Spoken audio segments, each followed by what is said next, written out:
Alright, ladies and gentlemen, hello and welcome. How are you guys doing? Hope you're doing well. Welcome to a new week. It's a new week of games, a new week of streaming, a new week of fun. I'll be streaming for the next 5 days straight. Yes, 5 more days. Monday, Tuesday, Wednesday, Thursday, Friday. And every day will be a double stream day right here on Twitch. Well, I'll be bringing you both ongoing playthroughs and new stuff. 2 new games this week that I'll be checking out here on the streams. So I hope you guys are excited for that. Today is Monday, May 21st, 2018. So we got 10 days left in the month, although this end of the month is going to be a crazy busy one. Like I said, 2 new games this week. We got the Street Fighter Collection next week. It's going to be very hectic with all the new stuff coming out and going on. And, you know, me juggling all these new games. Should be fun, though.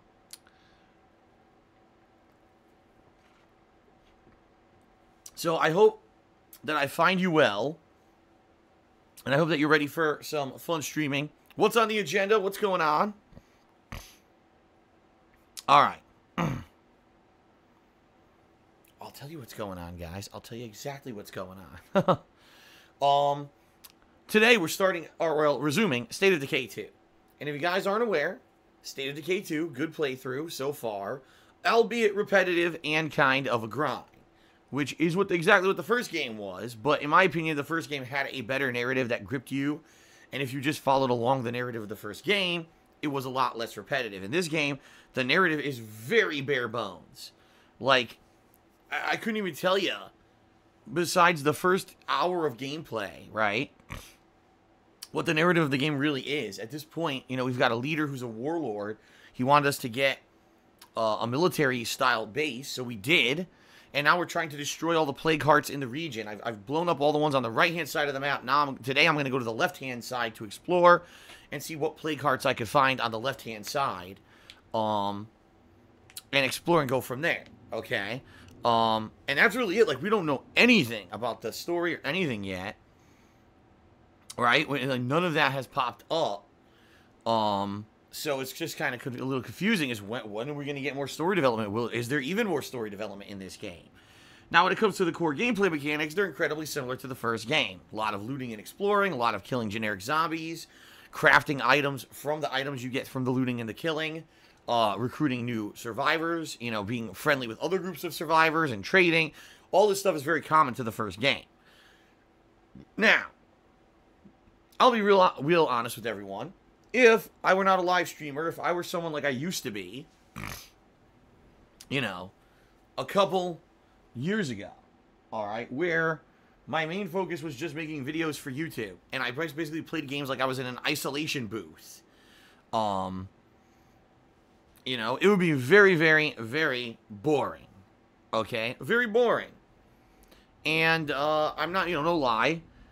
Thank God I'm different now, because now when I do these streams, I get to interact with you guys. I read your reactions, I read your messages, you cheer, sub, and tip, and I give you shout-outs, and so it gives us more to do during a game like this, where in general, the game's more of just a grind. This is definitely a game that there's two ways this game could be fun. Number one, if you're a live streamer, and you make your stream interactive, and you talk with your viewers or whatever during it, could definitely make it more entertaining. Or number two, if you're playing this co-op with other people. I can definitely see, you know, teaming up with a few friends, you know, having a team of people running around fighting the zombies together, a hell of a lot more fun than doing it solo, alright? So, for a game to be played by itself, the game pretty much stinks, but the game, you know, being an interactive game or more, you know, a stream, it's not so bad. I've actually enjoyed it. It's like I've said, it's kind of on par with my PUBG streams, only, I'll be honest, this game is more interesting than PUBG to me. Haha, real talk.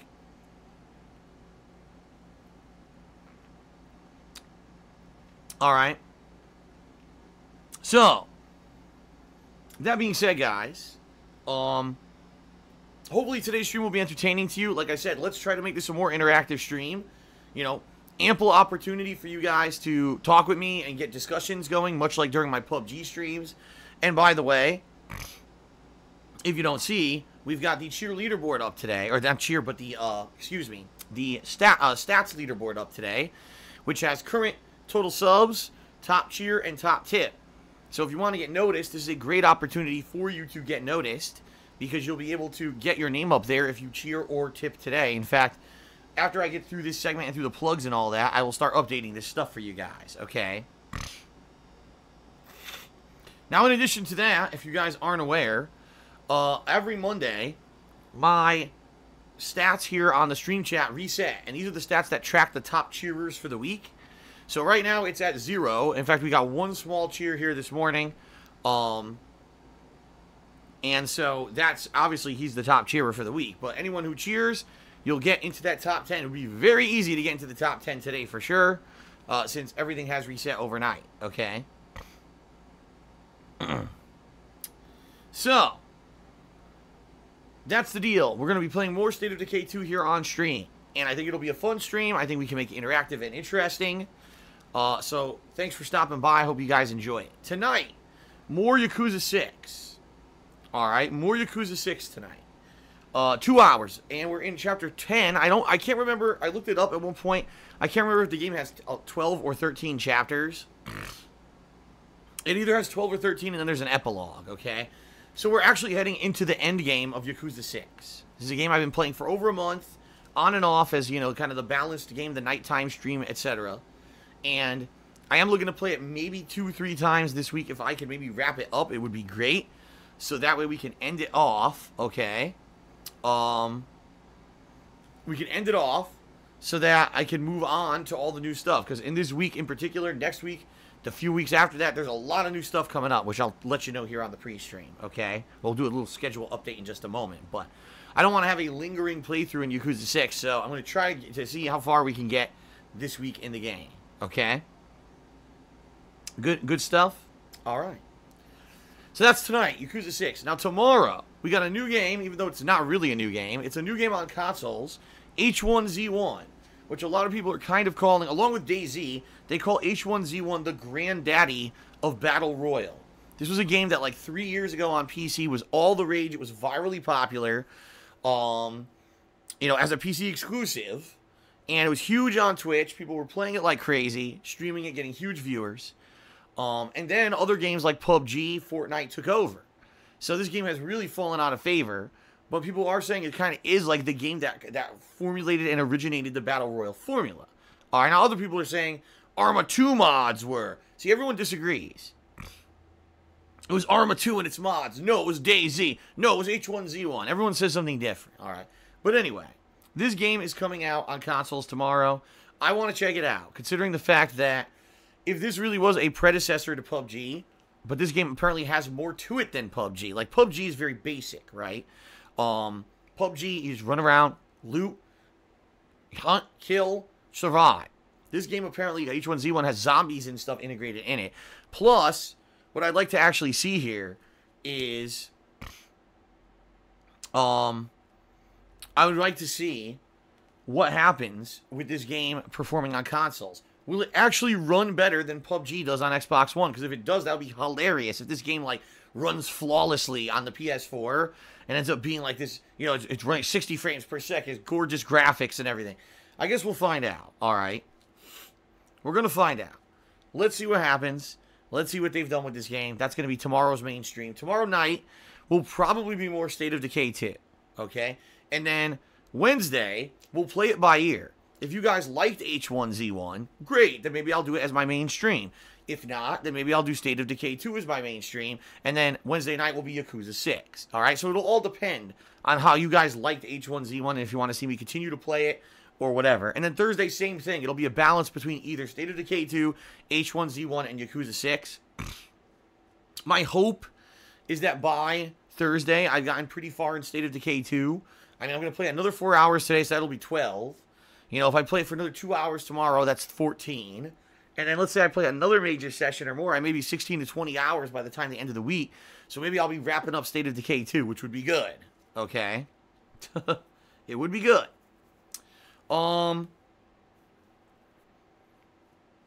Okay, and then this Friday, the honest big new release for the week. I mean, H1Z1 is not a huge new release. It's been out for 3 years on PC, right?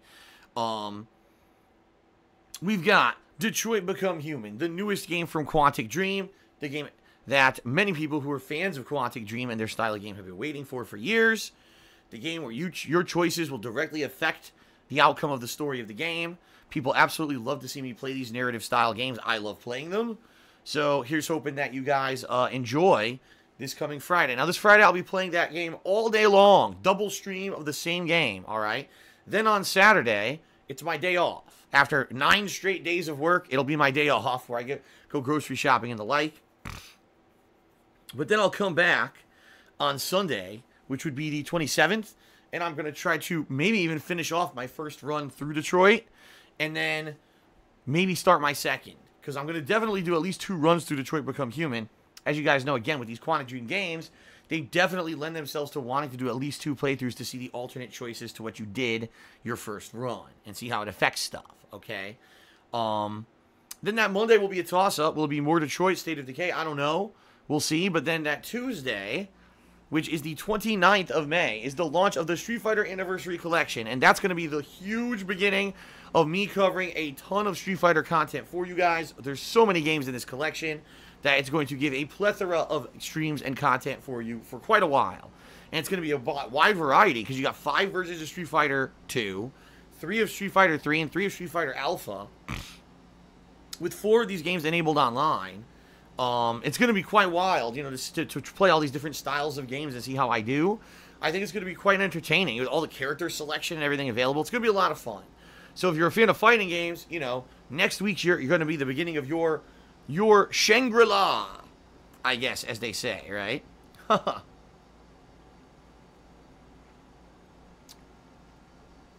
Okay. So, lots of fun stuff coming up this next week to 2 weeks, all right? I hope to see you guys around the streams. I hope you guys have fun with everything. And, you know, appreciate you guys coming by to check out all the new content, all right? Let's make it a strong end to the month. That being said, guys, as you can see, sadly, our sub count has dropped dramatically, which is exactly what I expected it to do. As I told you guys all throughout the last month, we had someone who came in April who was very generous during the Bloodborne Redemption run and gifted a ridiculous amount of subs. It was over 30. And then, of course, we had artificially inflated subs because people were coming in just subbing for the Bloodborne run. So once the Bloodborne run ended a couple weeks ago, we kind of knew, we felt the impending dip that was coming in our sub count. Also, the fact there have not been many new attractive games recently to bring in new viewers, it's hard to maintain a sub count, right? So, we knew this was going to happen. In the past few days, we saw a decline of around 40 to 50 subs, and there's nothing you can do about it. It's a natural course of action. It goes up and down, depending on what I'm playing, okay? If we can get to the sub goal of 450 subs by the end of the month, all right, then I will not only be doing the Street Fighter Anniversary Master Run Challenge, where I'll be doing a marathon stream of trying out all the arcade modes and attempting to beat them on the hardest difficulty in the upcoming Street Fighter collection, but also I've committed that I would buy the Street Fighter collection on the Switch. So that's 2 different things that I'll do if we hit the subs goal this month, all right? So please consider subscribing. If you subscribe to the channel, you get many benefits, including access to all of the channel emotes, okay? In addition to being able to have the Chat Crown badge showing how long you've been an ongoing supporter. In addition to that, it also shows, well, also you won't have to watch any advertisements, because typically I do run 1 to 2 advertisements during longer stream days, so you won't have to watch those. Just skip those ads, okay? So there you go. Also, it's been kind of funny. A lot of people were talking about this earlier this morning on the stream chat. So I'll just say this. Guys, just beware of basically fibbers. There's a lot of people who've been around recently and they're like, well, if Phil does this today, I will donate money, or I will cheer, or, you know, I will sub, and then they don't do it. In the past couple of months, I had 3 separate people tell me they were going to donate a PlayStation because they've seen how many ridiculous audio issues I have with my current PS4. And, of course, they're all liars. They're just, you know, trolling. And honestly, I didn't really believe any of them. But it's just frustrating when they come on the stream and they'll do a cheer. Oh, I'm gonna, you know, donate a PS4 Pro. And then, you know, they're full of crap. Yesterday we had a guy who says, if you get 10 straight wins in Ultra Street Fighter 2, I will donate $100. Okay, I got 24 straight wins. The guy vanished. What a surprise, right? Didn't say another word in the stream chat. This kind of stuff happens all the time. It's not a big deal. Quite honestly, I actually am shocked when someone actually says something and then actually does it. Like last year, remember when my Switch died? And then someone contacted me and said, I'd like to donate a Switch because your Switch, you know, that's bullshit that you bought a Switch and it failed. And that was really awesome and very nice of that person. You know, every once in a while we get some very generous people. Yesterday, we had the Patriarchy who said, if you do a level 7 turn punch, right, I'll send you a nice generous tip. And I got a level 8 turn punch, and he came through. So you get the nice people paired with the kind of the fakers. And, you know, it definitely evens out. You know, as I've said, I'm not complaining at all. You know, there's some people, oh my God, Phil, your Patreon is down. Dude, my Patreon, I haven't focused on my Patreon in so long. And as you know, nothing is really based around my Patreon anymore. All my goals are based off of the stream, which, by the way, is what everyone told me to do, right? Everyone told me, change your goals. Don't have them be based off Patreon anymore. Do them based off of Twitch. So I did, and now we don't hit the goals anymore, you know? Like, when we did Patreon goals, we frequently hit them. Then I switched over to doing it based off of Twitch subs, and now we don't hit the goals anymore. Well, obviously, sometimes you get bad advice, I guess. I don't know what else to say, you know? Like, I definitely want to grow the Twitch channel. I want this to keep going. This is I get more money now from Twitch than I do from YouTube. Real talk. And obviously, I want my Twitch channel to grow. But obviously, building these monthly goals off of the Twitch subs has not worked. You know? Quite frankly, it just has not worked at all. So I need to, basically what I need to do is kind of sit back and maybe for the month of June reevaluate stuff. Because obviously if we're not hitting the Twitch goal for subs, even though I keep readjusting it and lowering it and we're still not hitting it. And then you know, now Patreon support's down. Obviously, you know, it's because there's a loss of focus. And so I need to maybe refocus somewhere, right? Whether one or the other. Because the way I'm doing it now ain't working. People obviously are not being motivated to subscribe to the channel. And they're not being motivated to pledge to Patreon, right? So I think I need to figure out how to do this, all right? I'm going to think about it a little bit. And if you guys have suggestions on how to make it work, please, by all means, let me know. But, you know, it sucks that, you know, we started out real strong this year. If you remember, at the end of last year, we were crazy strong. The channel was constantly growing. Subs were way up. Of course, keep in mind, subs were at a massively discounted rate at the end of 2017 and early 2018, which is probably why my subs went so high, right? And so I was basing monthly goals off these subs because that was what was white hot. And then that fizzled out. And then Patreon support dipped. And it's like, well, what the hell, you know? Real talk. I'm in a situation, guys, as you know, where I'm in jeopardy this year. You know, I'm not talking about it all the time, but I'm already behind on taxes. I am, and I'm supposed to pay more taxes next month, and I don't have the money for it. So I'm going to be 6 months behind on taxes here. And by the end of the year, I need to find a way to earn all these and pay them, or else I'm in hot water. If I don't pay my taxes this year, I'm screwed. You know, what am I going to do? I'm going to have to sell my house. And the thing is, I'm trying to maintain people coming in and enjoying the streams and watching this stuff on YouTube and the like. And it's funny because if you actually look at YouTube, YouTube's good. YouTube views have been consistent. YouTube's good. The problem is YouTube ad revenue is all over the place. One week it'll be sky high. The next week there's none. And it's the same viewership on YouTube. Like, what the fuck can I do with that, right? Right? It's just ridiculous. So YouTube is kind of this weird X factor that I can't control. So really, what can I control? You know, I'm trying to control the Twitch stuff. And it's been good. I mean, I'm not going to complain. You guys have been very supportive. Cheers, subs, and tips have always been consistently good. This month in particular, you guys kind of rallied earlier in the month and helped me out, and I appreciate that. And again, every stream's been consistently good. This very rarely has been like a dry stream. So in that regard, everything's good. It's just that I don't know how to base these goals right now. Because every day people come out, oh my God, the subs went down. Oh my God, Patreon support's down. Well, what do you want me to do? I'm sitting here putting out the entertaining streams every day. People would tell me they're enjoying them. So what do I do to make that change? I don't know. You know, I need your feedback, okay?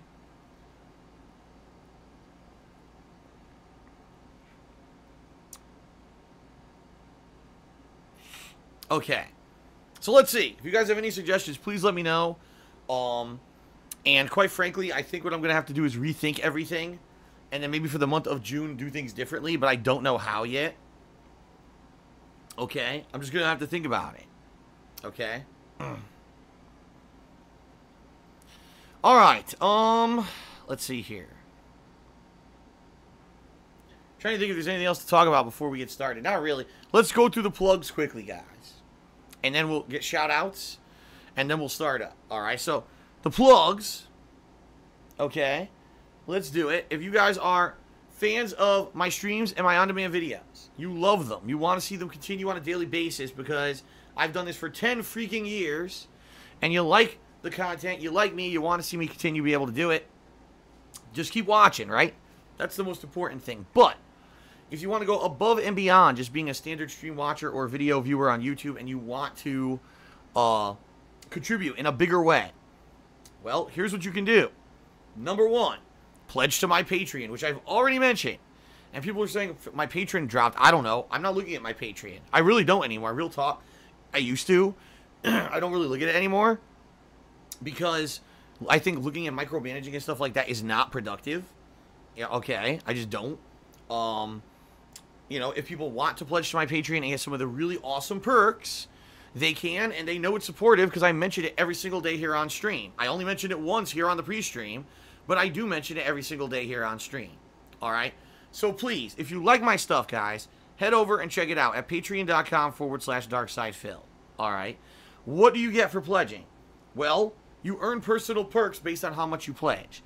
Some of the perks include text or verbal thank you shout-outs in my videos, getting your questions answered on my bi-monthly show, Ask the King, getting the ability to nominate and vote on games for events. For example, right now, patrons are nominating games for Patron's Choice, and at the end of this week, we're going to create the poll where we'll start voting on what games will be in the next Patron's Choice playthrough, which, by the way, will probably begin right around the time when all these new releases that are coming out in the next few weeks end, so maybe late June, probably. Okay? Or you can even get a private Q&A video made. I just filmed one last night for someone. It was about 20 minutes long. Answered about 5 questions for him. Went into pretty much, big elaborate detail. And this guy really enjoys the videos. Okay, so give it a look. It's great stuff that you get back for your contributions. And your contributions directly help me to keep doing this on a daily basis. Check it out at patreon.com/DSPGame. Or excuse me, DarkSidePhil. Well, I'll try that again. Patreon.com/DarkSidePhil. I completely misspoke because I was looking at my title card and I read DSPGaming and it confused me. Alright, that's number one. Number two, guys, I've got a Teespring merchandise shop. Real talk, it's great stuff, but no one's bought anything in a while. It's been over 3 weeks since anyone bought anything from my shop. Now, I know I haven't had anything new there.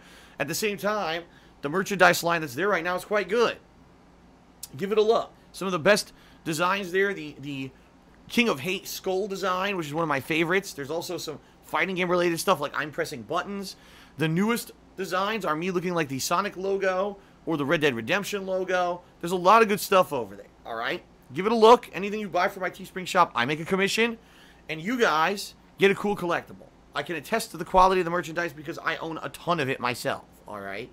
Teespring.com/stores/DSPGaming. Another great way to help me out, all right? And then, of course, guys, if you are here live on the stream, last but certainly not least, if you are enjoying what you're seeing today during the gameplay and you want to get a shout-out during the gameplay, all right, you can either cheer with bits, subscribe to the channel, or tip me. And if you do any of those 3 things, I will give you a verbal shout-out during the course of today's gameplay stream, okay? Pretty cool. Now, there's a few criteria. So please listen up. Number one, please be as short-worded and concise as possible. The more brief you are, the better chance your shout-out will be fully read on stream and I'll respond to it. If you're very long-winded with long paragraphs and multiple sentences, chances are I'm not going to derail the entire stream for 5 to 10 minutes to answer your question. This is not a Q&A show, even though questions are, very much welcomed. Please understand it's a gameplay stream. We need to keep moving for the sake of everyone having fun. So please don't go crazy with your questions, all right? Number two, please keep it positive, on topic, and non-toxic. And what I mean by that is, please, I don't need to hear about people saying negative stuff about me, people insulting me, people attacking me. Please don't insult me or other stream viewers, streamers, or anyone else with your shout-out attempts. If any of this happens, I'm just simply put not going to read it. It's a subjective decision for me whether or not I read your shout-out message or not. 95% of the people get it. Sadly, 5% of the people are just kind of, you know, the people who want to mess around and troll. It is what it is, but in general, the streams turn out really well, so no complaints here, all right? Number 2, if you want to get an animation, an actual visual animation to play on the stream, to as a method of a thank you for any contributions, all right? There's 3 ways you can do that. Number 1 would be to cheer 50 bits or more. Number 2 would be to subscribe to the channel and then click on the share button that would appear after a few minutes of you subscribing. All right. And number 3, if you tip me $5 or more, if you do any of those things, a cool thank you animation will pop up on the screen, and you will be seeing visual and verbal recognition there for your contributions, which is pretty awesome, right? Pretty cool. Let's see. So outside of that, the only other thing I want to cover is how do you tip? Because a lot of you probably know how to cheer with bits or subscribe to the channel. You may say, well, how do I tip? That sounds like it's different, okay? It is. Tipping is a separate thing outside of any of the Twitch systems. There's 2 ways to do it. If you're watching on a device where it's kind of a desktop device, and you scroll down under my stream on my channel here, you should see a grid of information, buttons, and one should say tip jar. And if you click on it, that'll take you to my tips page where you can either be anonymous, leave an anonymous tip, or you can leave your name in a message if you do want that shout out during the stream, as I have mentioned. Or, all right, or if you don't see any of that, okay, if you don't see any of that information whatsoever, all right, because you may not, because maybe you're watching on a mobile device. The mobile version of Twitch doesn't show any of that information, the grid of buttons and the tip jar button. Instead, you could type !tip into the stream chat, and if you do so, it will bring up the page. It'll bring up the links. You click on it, it'll bring the page where you can leave a tip there as well. All right. So again, I'm much appreciative of any contributions you guys give me today during the stream. All right, I will be updating the leaderboard in just a moment because people are beginning to cheer, sub, and tip. All right, and so let's go ahead and let us get ready. Are you ready? All right, let's do some shout-outs, guys. Let's get shout-outs going for your contributions. All right, so first of all, I have to refresh my page because Muxy didn't refresh, and I know there's some people who actually contributed overnight. Here we go. So overnight, thanks to the people who actually keep me in mind when I'm not live streaming. Pretty amazing that people do. They come in and they cheer, sub, and tip when I'm not here. Thank you for anyone who does that. In particular, we've got 2 individuals today. We've got Lincoln Simpson. He's a long-time supporter. In fact, he's been a long-time patron, as well as a long-time viewer of my content. And he has subbed on my Twitch channel for a while, which is funny because listen to this. It says he only subbed for 2 months. And he says, Twitch, you are wrong. I've been a sub a long time and more than only 2 months in a row, laughing out loud. Well, I think Lincoln, if you're not aware, first of all, I don't know if Lincoln watches the pre-streams on YouTube. I know he's usually not here live.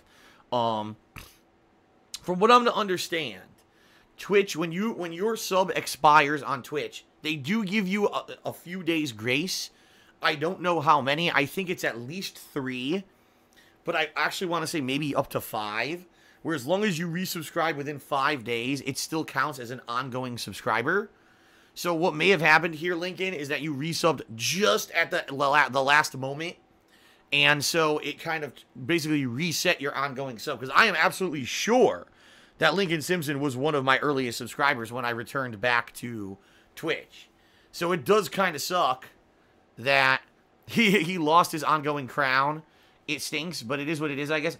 If you wanted to, Lincoln, one thing I would suggest, which you might be able to get if you write Twitch support and say, listen, I really have been an ongoing supporter of Darkside Phil for a while. I want my crown. They might do it for you. They might. Because I don't really think it's any skin off their back to just reset the stat or whatever. I don't know. But you might want to ask. All right. But thank you for the resub. Thank you, Lincoln Simpson. Number 2, Dante Must Die. He subscribed with Twitch Prime. So thank you, Dante Must Die, for the sub. All right. So now, let us get to people who cheered, subbed, or tipped during this stream. All right. And we'll start updating the leaderboard now. Number 1, the Lollipop cheered and said, you need to know that Patreon isn't doing well. Is there a way to hype the fans to pledge? Keep up the good work. Well, first of all, again, I don't know if Patreon dipped or not or whatever. What I can tell you is there's one person who was a long-standing large pledgee, and they did write me a nice personal message last night explaining They've got stuff going on in their own life. They can't do the $50 pledge anymore, but they're still going to come by my streams. They're still going to contribute. And I was like, listen. Well, actually, I take that back. I didn't respond yet because they wrote to me late last night. But to that, this is the bottom line, guys. I appreciate long-standing support. I do. If you're a long-standing sub here on Twitch, if you've been a long-standing pledgee on Patreon, I really do appreciate that.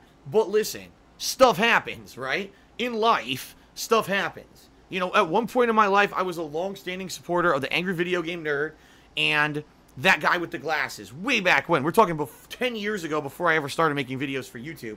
I supported both of those guys. And after a while, I said, you know what? Now I'm getting into my own stuff. Now, you know, I'm moving into my own place. I got big bills coming up. You know, I've got other stuff to worry about than, you know, doing stuff. And, you know, I understand that. All right? Listen, everyone in life has life-changing things. And even if you absolutely support someone and like someone, sometimes you can't do it. I am incredibly grateful for any support that I get from anyone, period. All right? You will never hear me complaining because someone was supporting me and decided that they couldn't do it anymore. That's ridiculous. That's incredibly just being an ingrate, basically. And I would never be like that. So all I want to say is, to anyone who supported me over the years, thank you. And don't ever feel like you need to apologize or ever feel like, you know, oh, no, I feel guilty because I was supporting Phil and I can't necessarily do it the way I used to anymore. That's fine, man. And there's always new people coming in, you know, who enjoy my stuff. So it is what it is, you know. That's life, and everyone's life changes, and I completely appreciate anything that you guys do contribute. It's not a big deal if you know, at some point cannot do it the way you used to, all right? Don't feel bad. Fair enough? All right. Now, as for Patreon, I already addressed this. I already told you guys, I don't know. Should I have sub goals based off of subs on Twitch? Should I have a monthly goal change back to Patreon? I don't know what to do, because it seems like no matter which I do, right, it's not really working at this point. So I don't know what you guys think I should do next. I'm very open to feedback. Right now, I'm not super worried about Patreon declining. I don't even know why people are sitting there staring at the fucking total. Quite frankly, it sounds to me like a bunch of drama queen negative people who just want to say anything negative, right? They just want to say anything negative that they can. To try to make me look bad. So, oh my god, Patreon support's down. Phil is failing, blah, blah, blah. No. That's not happening. Like I said, the streams have been very supportive. All right? The streams have been very supportive. All right? So, don't feel bad. That's not the case. It's just that right now I think the problem is, I do think that, sadly, there's not a focus. I was focused on Patreon for a long time. Then people said, don't focus on that. Focus on the streams because the streams are doing good. So I focused on the streams. Now that's not working. So what do I do? I need your suggestions and your support, guy. Right now, everyone in the stream chat is saying, change the sub goal to 420 subs. Now that would be, that would be more realistic to hit by the end of the month. At the same time, that would kind of be a defeat because, as you guys know, the goal was originally 475. At the beginning of this month, we had 450 subs. Okay. But then again, that was artificially inflated from the Bloodborne stuff. All right, how about this, guys? Directly based on your feedback, guys. I'm going to lower the sub goal, and this is the last time I could do it, by the way. I'm not doing it again. We're going to do it 425. How about that? All right? We'll lower it to 425. If we can end this month at 425 subs, it will be very positive. All right? And I think that it would be some positive, growth. So we're doing it. 425. We're doing 425 subs. That's it. I can't move it again. I can only move the bar so much. I've already moved it by 50 subs. So there you go. So now we are, 40 subs away, roughly? We definitely do that. That's definitely doable in the next week with all the new content. All right, guys? So there you go. I'm doing 425. All right, Lollipop cheered again. And he said, it's sad that people will make false promises on streams. It makes your effort gone for nothing and the fucker laughs at you. Don't let you feel down and focus on making the stream full of positivity. Well, the thing is, I don't. Like, that's the thing. In particular yesterday, okay? Yesterday I was playing Ultra Street Fighter 2. This guy comes in, and he claims that if I get 10 straight wins, right, he's going to donate $100. So he says this during a match that's already going on, all right? The match ends, I lose, and he says, oh, well, you lost. Wait a minute. Well, first of all, I didn't even acknowledge that you said anything. I didn't even fucking acknowledge that you said anything. So it wasn't even like a challenge or a wager. It was this guy making up his own criteria in his head, right? Then I got 24 straight wins. The guy motherfucking vanishes from stream chat and never reappears. So it's like, the guy was never serious. Because if he were serious, he would have laid down real criteria. He would have talked to me and acknowledged that I knew that it was going on, right? But the thing is, I didn't even pay attention. Like, I honestly didn't even know this guy had said this stuff until already, like I had like 8 or 9 wins. Then people were saying, wow, Phil's 1 win away. And I was like, what are people talking about? And I started reading it, and I was like, oh, apparently someone had made this challenge, right? So, yeah. Pretty ridiculous that people do that stuff, right? The guy was full of crap anyway. But the bottom line is, in general, I usually don't even know when people are doing these kind of challenges or whatever. Real talk, I just don't know when this is happening because I'm usually playing the game. You know, a lot of people, that's what I mean. I'm in the middle of a heated match. Oh, now I'm going to make a wager for Phil. How can I see that? Now, here's the deal, guys. Coming up, the Street Fighter Anniversary Collection is coming up in a week. There's going to be big potential for people to make these kind of challenges and stuff. So I hope you guys will be more serious about it. Maybe we can establish a criteria where if you're going to do stuff like that, please acknowledge that I know about it. So maybe try to do it between matches, and I'll try to read the stream chat between matches and then acknowledge it before a match starts so at least know what's going on. Okay? Because if I don't even know what's happening, then there's no point in even doing it, right? So let's do that. Let's make it, all right? Let's make it so that people are going to try to make challenges or whatever for the upcoming Street Fighter collection.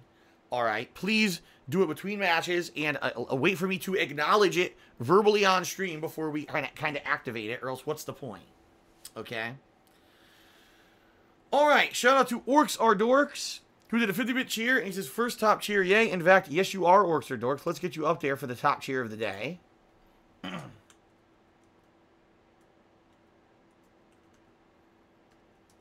Thank you very much. Orcs Are Dorks. And yeah, you are top cheer right now. Very nice. And then immediately Concrete Casket cheered 50 bits and says, what are your thoughts on State of Decay 2 so far? So he tied him. So let's get Concrete Casket up there tying Orcs Are Dorks. There we go. So here's my thoughts on State of Decay 2. And this is real talk. Basically, the game, it's the same formula as the first game, but for whatever reason, they've actually taken more of the story element out of it. I remember in the first game, you could easily be just immersed in hours of base building and tower defense and recruiting people, and I did. You know, I got immersed in it and started doing that for hours on end to try to get a lot of the achievements of the game, I remember. But it had a core story that you could follow that would take you to different various parts of the game. This game doesn't, I don't even know if this game has that. The game is so kind of loosey-goosey. And what I mean by that is it doesn't really define a narrative structure. So I don't even though there are things that are going on with certain characters, I don't know how quickly the story is progressing or how close I am to, say, beating the game if there is really a definitive ending. I have no idea. It seems like to be a lot less structured than the first game in that regard. Now, the graphics are good. Although a lot of people are turned off by the motion blur, it doesn't really bother me. And I do like there's a ton of weapons, a ton of, you know, different enemies. It's kind of interesting in that regard. And I'm having fun with it. But, I mean, real talk, the game is fucking a grind. The whole game is a grind.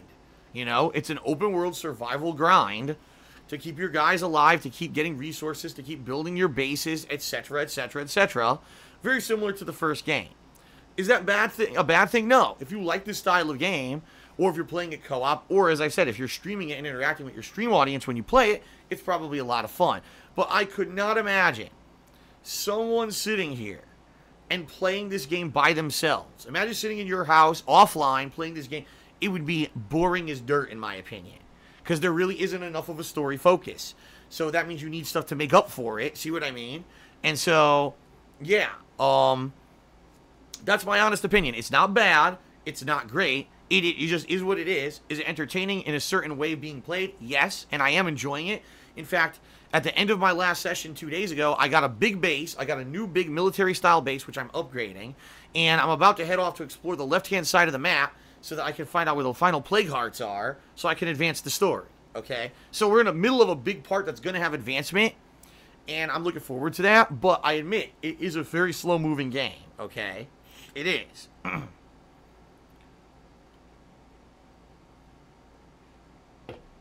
All right. So there you go, Concrete Casket. I hope that answers your question. YOLO Dopper Cheer. He says, Phil, I think the Patreon goals are currently fine. You don't need to focus on the Patreon that much. The micromanagement will just make you lose focus on the streams. Well, that is a lot of my problem here. Is, you know, I'm working 6 days a week. 1 day a week I have off to do stuff with Kat. And those 6 days a week, 5 days are double stream days where I literally don't have time to do anything besides stream. There's 1 day a week, usually Sunday night, where I have a tiny bit of extra time, all right, where maybe I can do a little bit of extra stuff with Patreon. Like last night, I filmed the Patreon Q&A video. Otherwise, the only free time I get is like 11 at night. Like, no lie, 11 p.m. Here it is at nighttime. I'm tired. Now I get, you know, oh, now I'm going to start working on shit. You see what I mean? Like, my days are full. I'm working since, you know, I get up. I have barely an hour to do anything before I'm on stream. I'm on stream, then I'm doing, you know, dinner and everything, then I'm on stream again, and the next thing you know, it's the end of the day. You know, my days are full and moving, and I don't have a lot of time to focus on other stuff. That's why, you know, as you looked at patron goals and the like, all right, get your question answered on my Q&A show that I'm already doing on a stream, right? That kind of stuff, so that way it doesn't take away from me doing what people love, the streaming. So it's tough. It's tough when you're by yourself, and you're juggling everything by yourself, and you got no one to help because, you know, it's time management. And my time management has gotten way better over the past couple of years, that's for sure. But at the same time, you have to understand, you know, would I like to improve my Patreon goals? Sure. But some of the things people have suggested, make an edited series, a brand new edited series style where you do all new stuff. When am I going to do that? If I do that, that means less streaming and less money to pay the bills. So it doesn't matter that I made the new series at all because it took away from what I'm already doing. See what I mean? It's tough. It's tough to figure out the right balance. It really is. Shuck Morris has cheered and says, would you be a porn actor? They make good money and don't have to work too much with decent amounts of relaxation time. Even though I certainly would not say that I am poorly endowed, at the same time, I don't think that I have the prowess that would allow me to become a porn actor. Plus, I have, you know, not exactly the most attractive body. So, I don't think people would want to see that.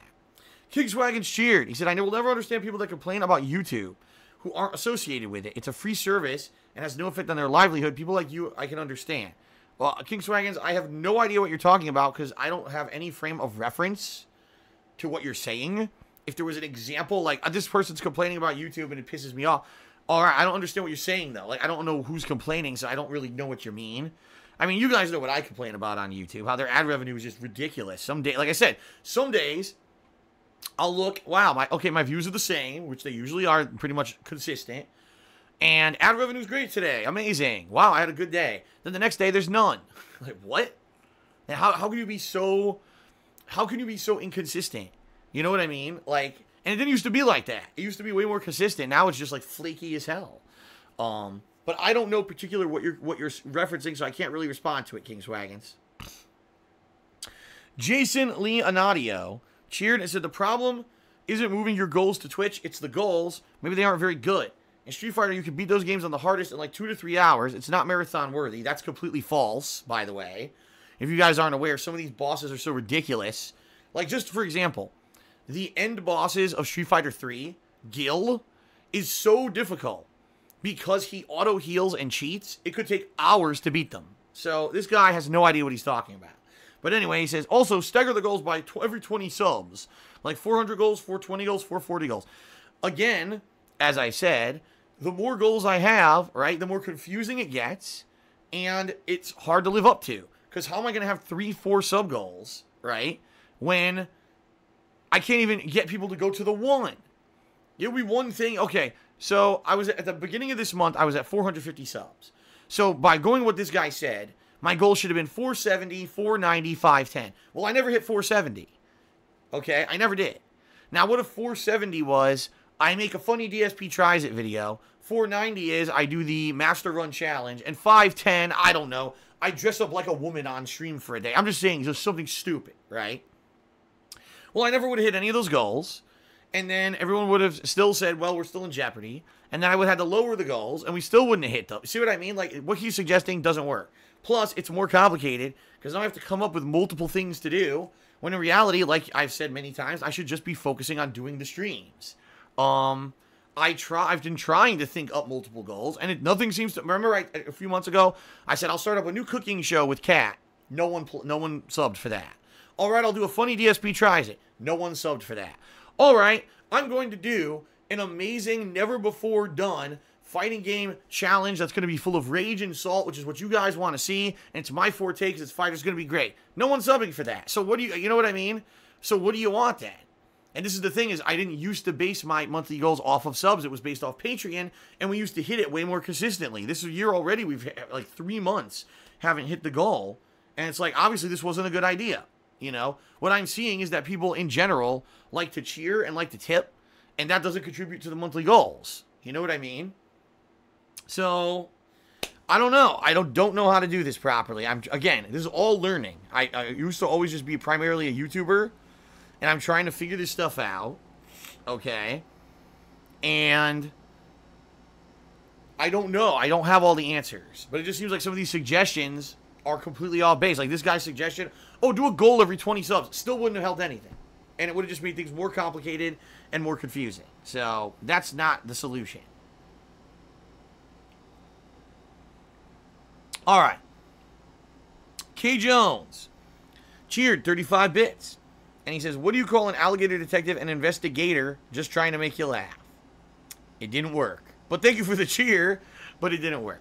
Joe Blow Spumoni did a 50-bit cheer and says, will you do Dead Space 3 anytime soon? No, I will not. And the reason is twofold why I will not do Dead Space 3 anytime soon. I'll explain in just a moment. Hold on. What the hell did I just do?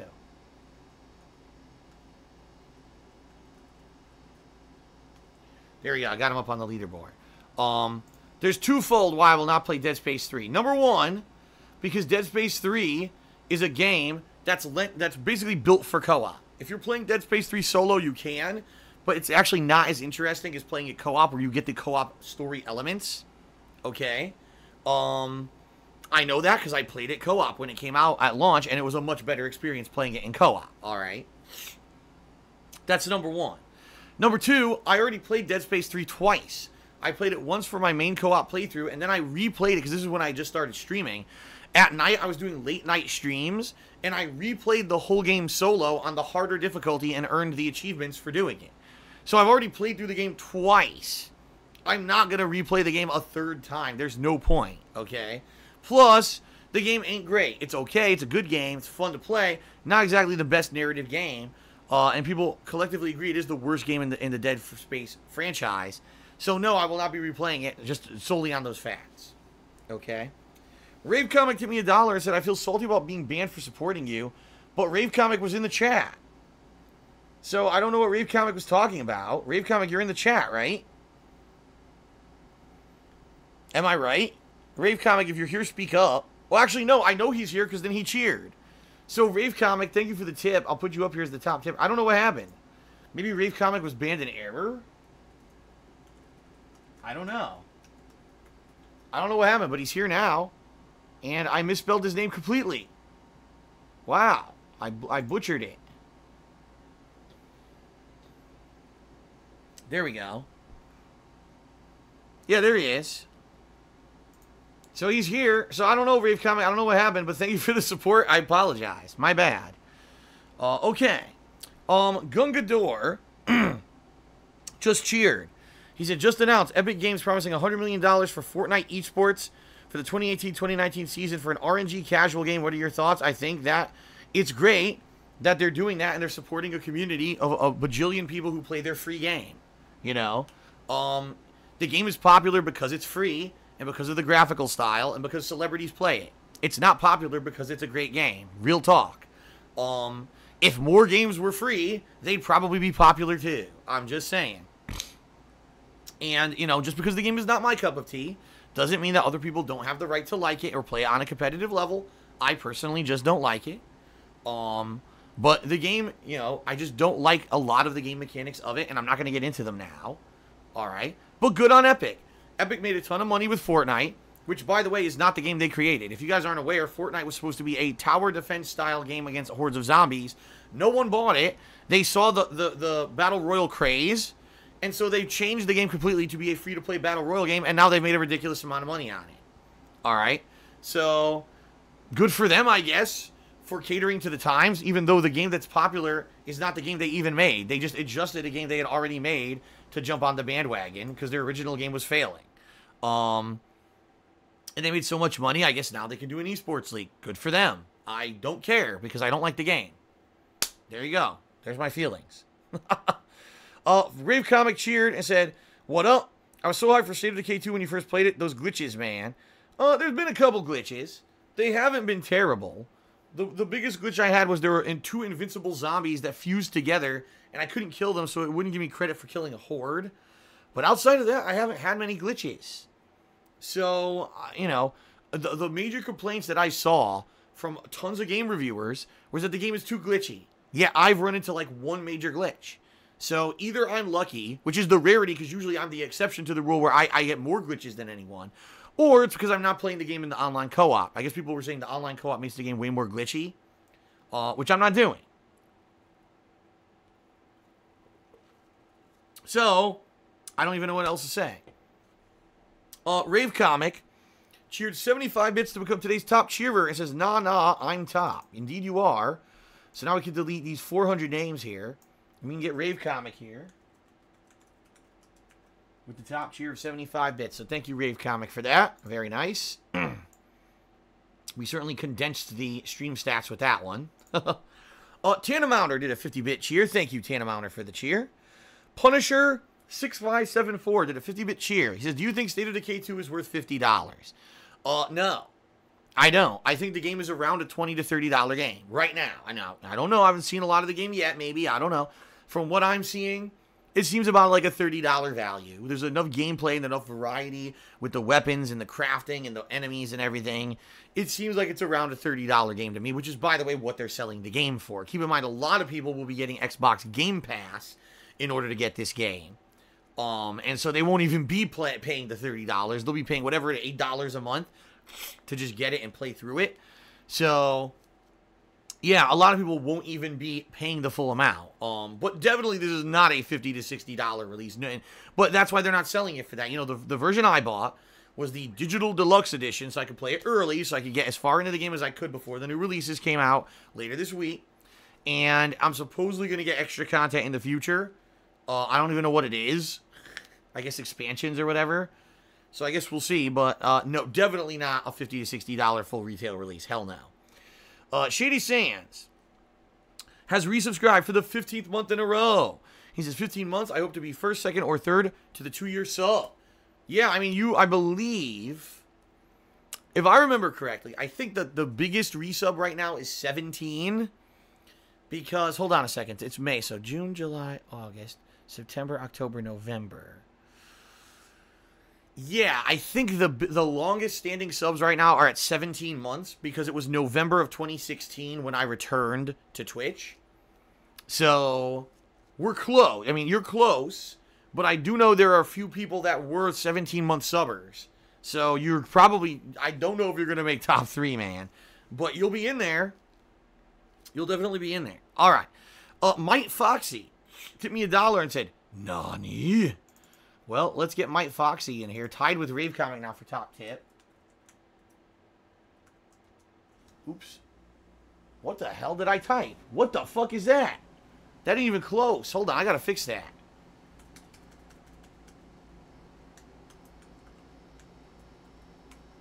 There we go. I don't know how I typed that. I don't even know what that symbol, where that is. Weird. All right, thank you, Mike Foxy, for the tip. I appreciate that. AES cheered and says, "What are your thoughts about Resident Evil 7 coming to the Switch via the cloud services? I think it defeats the whole purpose of coming on Switch because you won't be able to play Resident Evil 7 anywhere." Well, I don't know what that means. When you say cloud services, Because I heard about this. I saw it on Twitter last night. I have no idea what that means. Does that mean that you need to have a full internet connection at all times in order to play the game because it's live streamed via the cloud? That the game is not stored locally on your Switch, which, by the way, I would understand. Since the Switch has such a limited storage capacity, it would make sense if they can't fit the game on the Switch. I don't understand the full thing, so I don't really want... here we go. AES in the stream chat just said exactly what I just said. He says, yes, you need to constantly have a consistent internet connection in order to play the game. I guarantee you guys this is coming up, and this will be more and more likely on the Switch. I'm just saying, the Switch is so limited. All right. The Switch is absolutely so limited. Okay. With storage space and the like. Okay. That I guarantee you, you're going to see more games. If they want to get third-party support for major game releases, they're going to have to do this. It's going to be online connection required. Live streaming the game. Can't fit it on the Switch. The bottom line, guys, and this is funny, because again, yesterday, someone's like, oh, man, Phil, you're not going to get the Street Fighter Anniversary Collection on the Switch. Are you abandoning your Switch fan? Guys, here's what you need to realize. If you only own a Switch, you have the far inferior console. Real talk, and being honest. You have the far inferior console. The Switch is not as powerful, doesn't have the storage space. It can't handle modern games. Why do you think all the third-party games being ported to the Switch look worse, run at a lower frame rate, and have less content than those same games on existing consoles like the Xbox One and the PS4? You have a console with giant limitations because you decided to support Nintendo. Therefore, you have to accept those limitations. If you want to play Resident Evil 7 on the Switch, you need a constant internet connection because it can't handle running the game off of the hard drive because there's no space on the goddamn thing. It's that simple. You know what I mean? Like, you just have to accept that you're playing on a gaming tablet, you're not really playing on a dedicated gaming console, and you have limitations, you know? You gotta fess up and just expect it. And that's okay. I'm not saying that if all you could afford was the Switch and that's the game system you picked, that shame on you. That's not what I'm trying to say. What I'm saying is just accept that there will be limitations moving forward. All right? So, yeah, I guarantee you, if you want to see big third-party games continue to be ported to the Switch, this is the kind of limitation you're going to see. This announcement is no surprise to me. So, there you go. Rave Comics says a Real Talk emote would be awesome. Maybe something to think about. Something to add. I know I have a few emotes like Batfill and stuff that people are now saying it's dead. I should get rid of it. So maybe I'll consider that in the future. Anytime you guys have suggestions for new emotes, please let me know. We haven't had one in months, so. Cal Link's cheered. He says, I don't understand how this game, I guess he's talking about State of Decay 2, is getting worse reviews than Sea of Thieves and No Man's Sky. I've had a great time with it and watching your stream. Well, Cal Link's, it's like I said, the negative reviews that I saw, and I read about 3 of them before I played the game, all referenced a ton of glitches. I have not had any of aforementioned glitches. So, I don't understand. Maybe, I mean, here's the thing. People may have had pre-release copies that didn't have a patch that fixed these glitches, maybe. I don't know. Or maybe it's, again, only with the online co-op. For me, the game hasn't been bad. So, I don't know. I don't know what to tell you. I don't know where the people are getting their review scores from. Orcs are dorks. Did a 100-bit cheer and says, tee-hee, I am top. Indeed you are, Orcs are dorks. Let's get Orcs are dorks to the top of the cheer leaderboard here.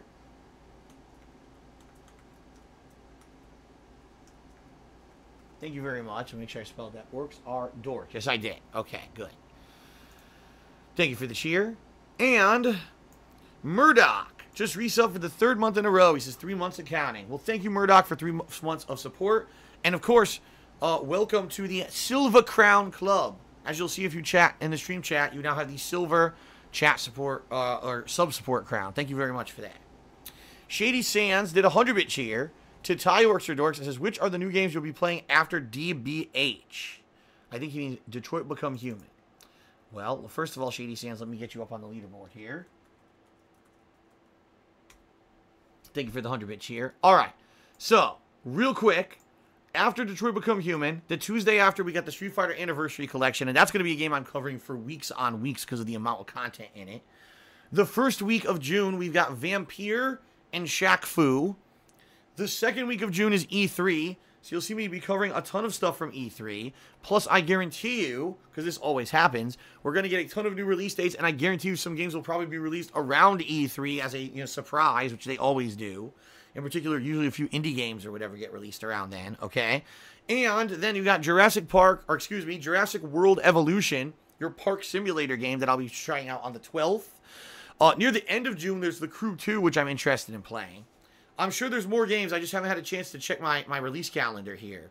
So I should have more information for you as we get closer. And again, once E3 hits, we get all the accurate release dates, then I'll know more. All right? But that's the rough idea for now. All right. King Swagons cheered. He said, Detroit has 3 characters. Do you think that Quantic Dream games work better when they have one playable character like Beyond and it fully fleshes them out, or when it has multiple characters but doesn't give too deep into each character, like how we knew nothing about Norman Jayden or Madison Page's life prior to the events of Heavy Rain? I don't know. Because, Indigo Prophecy / Fahrenheit was the first game that I ever played from Quantic Dream, and that one had multiple characters, right? You jumped between the lives of the guy who was investigating all this weird shit going on, accused of murder, and the cop, the girl. So you had these 2 different characters that you control, right? Then, Heavy Rain also had a similar game mechanic with 4 different characters that you played as, and you're absolutely right. You never really knew too much about Norman Jayden or Madison Page. You just really had them as kind of supporting characters during the course of the story, but they could die if you made the wrong choices, right? Then Beyond Two Souls, they did something completely different and just made one main character you followed. And yes, your choices affected the story. Even some scenes wouldn't even happen if you didn't have certain choices. Okay? But based off of that, you got different outcomes and different endings, right? So with this game, apparently now we're going back to multiple characters. I don't know. I can't comment because we haven't played the game yet. Let's see what they did. Obviously, after Beyond Two Souls, maybe they realized having more characters is more interesting. So let's see. Let's for ourselves see what happens this coming Friday. I'm excited. I hope you guys are. All right, AES cheered. He says there's a rumor that the new Pokemon game for the Switch, it will be a remake of Pokemon Yellow. It'll only include the original 151 Pokemon. Thoughts? I don't care. I mean, even though I played a couple Pokemon games, for the internet, I don't see why it affects me. I mean, if it comes out like that and people want to see me play it, maybe I will. But, who cares? Pokemon, I mean, let's be real, guys. Pokemon is a game that's been around for a bajillion years. It's got a rabid fan base of people who run out and buy every game no matter what. But it's pretty much remained the same formula. Who cares if they have a new Pokemon or the original 151? Like, I know some people might say, oh, a throwback, and we have to undo all the stuff of the past. I don't want to see that. But that being said, I don't see the big deal. I honestly don't see the big deal. If it's a throwback, original, classic, or if it's a new game, it's still Pokemon, Alright. Alright, so shout out to Murdoch. Murdoch did 101-bit cheer and said, sorry, I could not resist. So Murdoch has now become the top cheerer for today and has knocked off our 2 top cheerers there. So thank you, Murdoch, for the cheer. And that makes our leaderboard a little bit more concise and abridged now. That's good. And Derpy12 cheered and says, do you think the Nintendo Switch should have never succeeded in the first place? No, I'm not. I never thought that. Listen, much like everything else Nintendo does, the Switch is a gimmick. The Switch is a portable gaming tablet. Why anyone wanted that in a mainstream console, I never heard anyone say that. But as soon as Nintendo announced it, people were all over kissing Nintendo's butt that they're so forward thinking and they really know what they're doing. And in my opinion, it was just another gimmick. But the Switch has had a few great games, Mario plus Rabbids Kingdom Battle and Super Mario Odyssey, 2 of the biggest ones for me that I really enjoyed playing. And it will continue to have fun first-party games no matter what. This is what Nintendo is good at. Okay? This is what Nintendo is good at. So I'm not surprised that Nintendo, once again, had a hit with their console. And, no. It's not that I don't think they should have been successful. I just wish they would learn. Nintendo is absolutely, God's honest, horrible at learning from previous mistakes. they make the same mistakes over and over and over, and they rarely admit fault for not being in line with what mainstream gamers want. They pride themselves on being this different company with whacked out weirdo ideas like building shit out of cardboard to play a video game with. Like, by the way, if you guys didn't know, the sales for the Labo, even in Japan, were underwhelming. Even though the Nintendo Labo was the biggest selling thing in Japan the week it released, it was still underwhelming. Like, they only sold, I think they said 30% of the stock that they actually shipped to stores. And in general, it's being viewed as a ginormous flop. What a surprise. You mean people didn't want to spend $80 or more to build cardboard? I mean, no way. I never would have known. You know, not like we all weren't making fun of it months and months beforehand, okay? But I digress. Nintendo does what they do. And they get the success they do because they've been a long-standing company that do still put out great first-party games. And they'll always have this kind of rabid fan base that will support them no matter what. So, good on for them. Let the Switch be successful. I just hope that they continue to at least scrounge about enough that they can stay around and stay pertinent. Because, quite frankly, as I told you guys, now that I'm done with Ultra Street Fighter 2, my Switch will be collecting dust in my entertainment center for quite a while. I mean, maybe later this year I'll play the new Smash Brothers. Outside of that, I have no idea when I'm ever picking the thing up ever again. Real talk. Okay. Shout out to Divin Erasmus, who did a 103-bit cheer with a bunch of cupcake emotes. Divin Erasmus is now the top cheerer for today.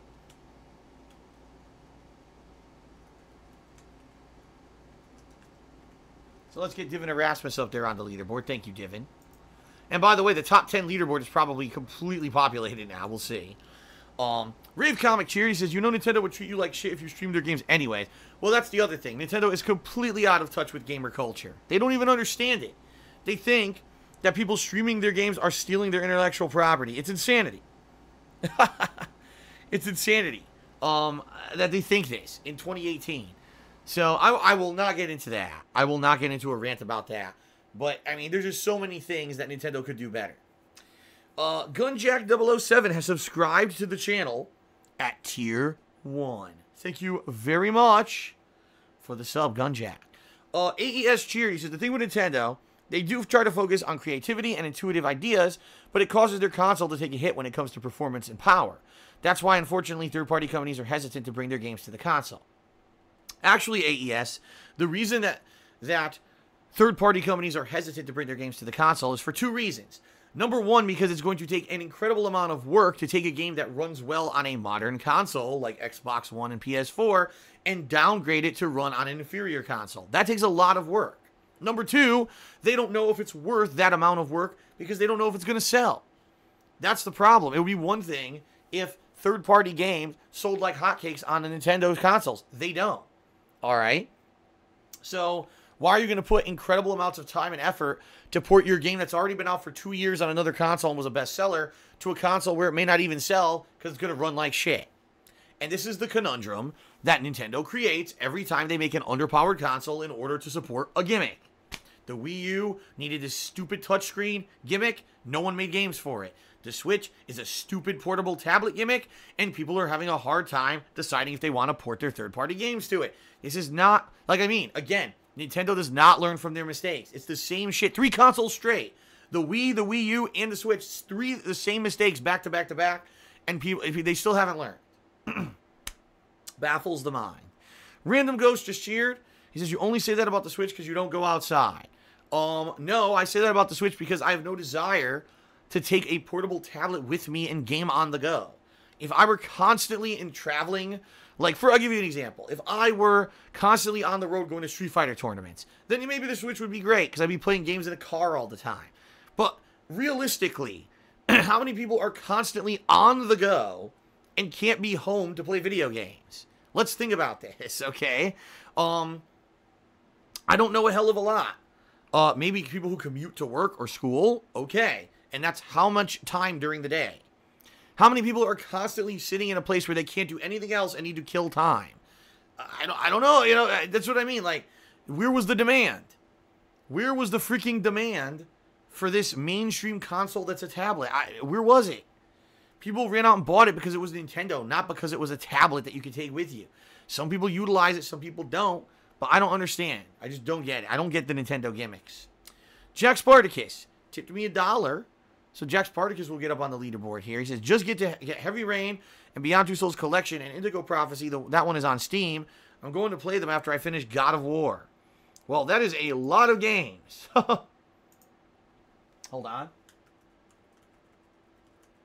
That is a lot of games from Quantic Dream for you to tackle. That's pretty much their entire repertoire of games. So enjoy, but just know Indigo Prophecy is a little bit annoying. There's some really annoying games with parts with stealth and stuff in there. So Gungador cheered and said, if you're not casual and only own a Switch, you're an idiot or extremely ignorant fanboy. See, now here's the thing. Don't get insulting, because I don't want to insult people and say, if you chose the Switch over other consoles, you made the wrong choice, you're an idiot fanboy. I don't want to say that. I think there are people out there, they were looking for the least expensive option, and hearing that the Switch, number 1, was portable, number 2, would have all the first-party Nintendo games, and number 3, yet again, Nintendo promising the world that they were going to have massive third-party support, right? A lot of people ran out and bought the Switch, and then kind of got fooled. Because here we are, you know, a year into the Switch's life cycle, and I could probably count on one hand the amount of titles that are worth it to play on the Switch. Real talk. But that doesn't mean those people are stupid. It just means those people, once again, bought into the marketing, bought into the hype, and bought into the popularity of what Nintendo is. You know, and some people are regretting their decisions. But no, there's no reason to insult people. I don't think people are you know, idiots or, you know, anything like that. I think that people sadly still fall for marketing. It is what it is, right? Murdoch just cheered. He says, has anyone ever seen someone with a Switch on the go on a bus or train? I really would like to know, because I sure haven't. Well, I haven't, but then again, since the Switch has released, I haven't ridden a bus or a train. So for me, I can't say. I can tell you this, out and about, you know, the places that I've been, the local places that I shop, including the mall and stuff like that, I have not seen a single person ever have a Switch portable. Not one. But, again, if you're at the mall, that's what I mean. Where is this amazing opportunity where you need a portable gaming console? It's one thing if you have a Nintendo 3DS little pocket thing. Because then you whip it out every once in a while, play it a little bit, killing time. Not a giant tablet. Like, what do I need this for? Because that's what I want to do. I want to play all my amazing first-party Nintendo games, not on my television, with great sound and everything, and great control. I want to play it on the go, so I'm walking or bumping on a bus, and I'm trying to do difficult platforming jumps. Definitely makes a lot of sense. It's like Nintendo didn't learn from the PS Vita at all. PS Vita was a monstrous failure, and Nintendo didn't learn. Whatever. Anyway, Rave Comic Cheer, he says, portable gaming is dominated by cell phones. Nintendo is stupid in this regard. Mobile gaming is already saturated. You know what? Rave Comic is correct. Rave Comic, I'm not saying that he's correct saying Nintendo is stupid, but cell phones now dominate mobile gaming. They're silly, repetitive games that are addictive, tapping the screen. They're not hard to control. They have a formula where you keep spend money repeatedly on loot boxes and randomized items and the like. They dominate the mobile gaming market now. Why do you think there's been such a massive decline in things like the 3DS in recent years? Again, there was no outcry for a mainstream console to be portable. It didn't exist. Nintendo just decided to do it on a whim. E-Machine 14 did a 500-bit cheer to become today's cheerleader and says, Phil, good luck and have fun today. Thank you, E-Machine. Let me go ahead and get you up on the leaderboard for top cheer. Very nice. E-Machine 14. Thank you very much for your support. Did I spell that right? Yes, I did. E-Machine 14. Although, for some reason, my space bar didn't work at all. What the hell? There we go. What the fuck? There. Yeah, my space bar wasn't working. Weird. Alright, thank you, E-Machine, for your support. Appreciate that. And then, Mark McCauley did a 104-bit cheer. I think he was trying to get top cheer, but he was just a little bit slow on the draw because E-Machine beat him. He says, I put my Nintendo Switch in my pocket when I go to work. I watch a stream on my phone, and I play the Switch on the bus home from work. NBA 2K18 is the full version with a good frame rate. There you go. We actually got an answer. Thank you, Mark McCauley. So apparently, there are some people who, you know, riding public transportation to and from work use the Switch. Fair enough. I'm sure there are. I mean, but my question is that the main demographic for people who bought the Switch, or do most people just have it sitting around their house docked and every once in a while play a game on it that's worth playing? AES cheered again. He says, you also need to remember there's a negative stigma for people who play video games in public. The funny thing is that the critics will play shitty games like Candy Crush and Farmville. Well, yeah, I agree with you there. If you just, still to this day, even though video games are so huge, unless you live, like, I live in Seattle. Right now in Seattle, if you walk around with a game console, no one cares. But if you walk around, you know, mainstream America, just walking down your local street with a game console in front of your face, most people will snicker. They'll point and laugh. They'll say that you're, you know, look at this idiot, look at this dweeb. If you remember Google Glass, right?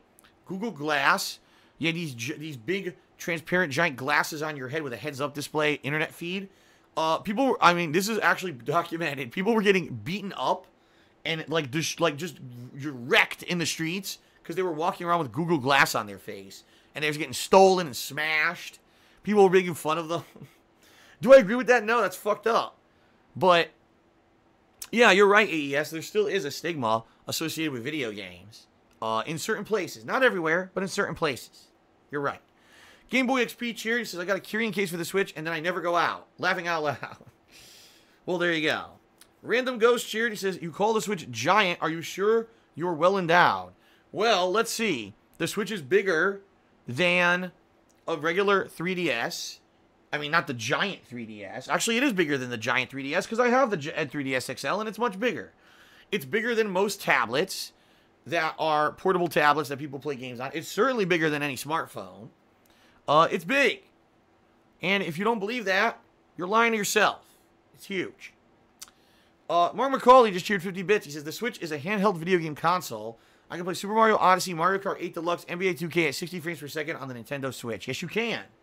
And that's about it. That's about it, Mark. Because outside of that, trying to play any other, like Doom, Skyrim, they all run inferior. 30 frames or lower and less content.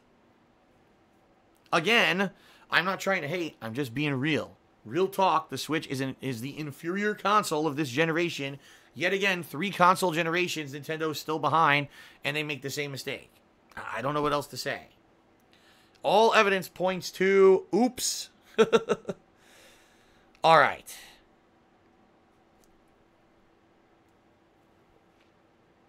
Well, ladies and gentlemen, we certainly had quite the discussion here on pre-stream today. This is one of the longest ones I've ever done.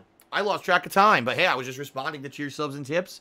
I want to say thanks to everyone who already has cheered, subbed, and tipped. I appreciate that. Okay. Oh, hold on. Hold on a second. I just got an 800-bit cheer from Gunjack007. Let's keep going. He says, Phil, longtime viewer. How's it been? Wondering if you're hyped for the Street Fighter collection. What was your favorite Street Fighter game of all time? Mine is CVS 2, but I don't think that counts. First of all, Gunjack, thank you very much. You are the top cheerer for today, and I believe you're the top cheerer for the week, actually. Let's go ahead and get you up there on the leaderboard, and then I'll answer your question.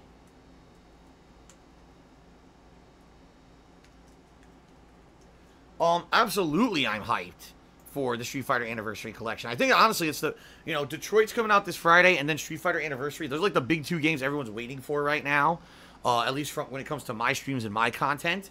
My favorite Street Fighter game of all time will always remain Super Street Fighter 2 Turbo, and of course, that's the game I'll be playing probably the most in the collection, although I really will enjoy playing Third Strike again, and Alpha 3 I suck at, but I'll try to learn how to play it. But I'm looking forward, definitely, to the collection. And it's going to be tons of content, so much fun, and I hope you'll join me. Good to see you back. And again, thank you for the support and the cheer. Rave Comic just cheered. He says, sometimes pre-streams are the most interesting part of the stream. Real talk emo. Well, it is what it is, guys. Some people really love the pre-streams, right? Okay. I think now... Oh, Mark McCauley just did a 50-bit cheer. He says, when I was a young child, I played SNK video games with a MVS cabinet, and now I just play SNK video games with my Switch. Blazing Star and the King of Fighters 98 are great on the Switch. Actually, these SNK video games have been really big digital releases on a lot of consoles. I noticed I follow, what's his name? Fuck. Major Nelson, who's like the big PR guy for Microsoft, right? Because usually by following him, I learn a lot about what Microsoft's up to.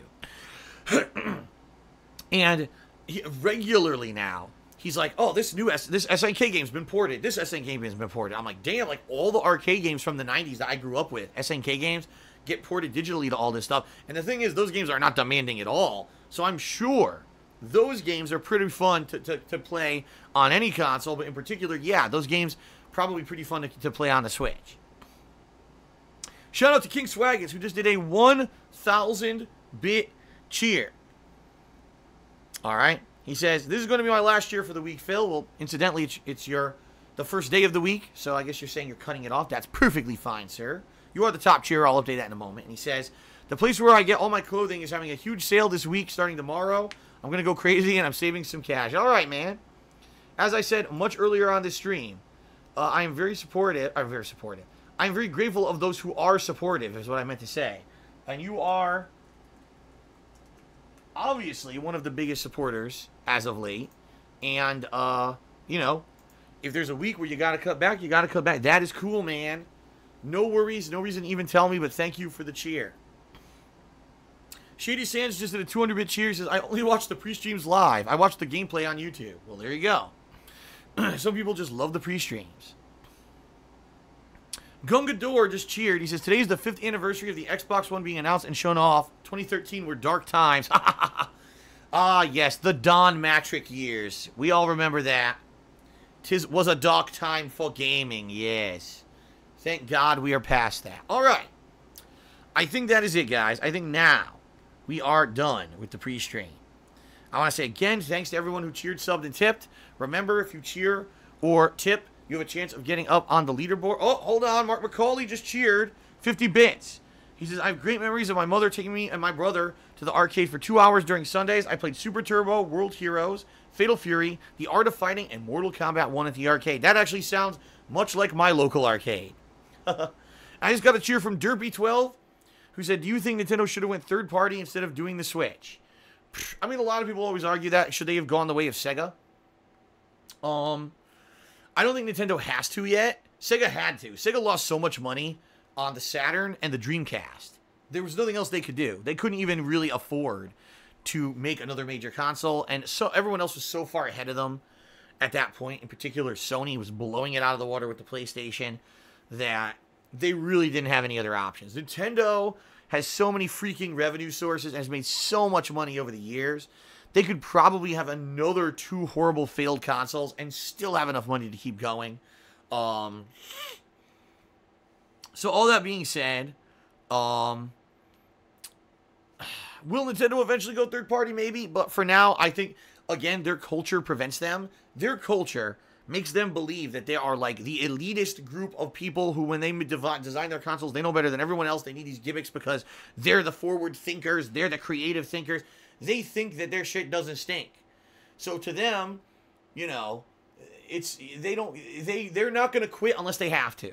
So I don't foresee that happening anytime in the near future unless Nintendo gets into such dire straits, but they ain't even close to being there yet. Okay? All right. That is it, guys. Thank you very much. Crazy pre-stream. Lots of discussion, but that's fine. Guys, keep in mind, I'm about to play State of Decay 2. This game, real talk, has a lot of boring shit in it. So this would be a great stream for you guys to be interactive with me during the gameplay as well. Keep up the questioning. Keep up the stuff going. And we'll have fun discussions while I'm doing the repetitive shit in the game. Okay? Alright. Thank you guys very much for your support. Cheers, subs, and tips. Great so far this morning. Let's double check sub count. It probably went down. Real talk. I said real talk about 400 times today. It probably went down, and indeed it went up. Wow. Real talk. It went up, real talk. So, real talk. We went up 2 real talk subs. Alright, let's end the pre-stream real talk. And then real talk, we'll start the real talk stream with some real talk gameplay of the real talk game. State of Decay 2. Real talk. This is the real talk zone. I sound like freaking Bill O'Reilly. This is the real talk zone. Oh my God. Alright, guys. thanks for thanks for a supportive and fun pre-stream. Let's now begin Real Talk with State of Decay 2. Here we go. Real Talk.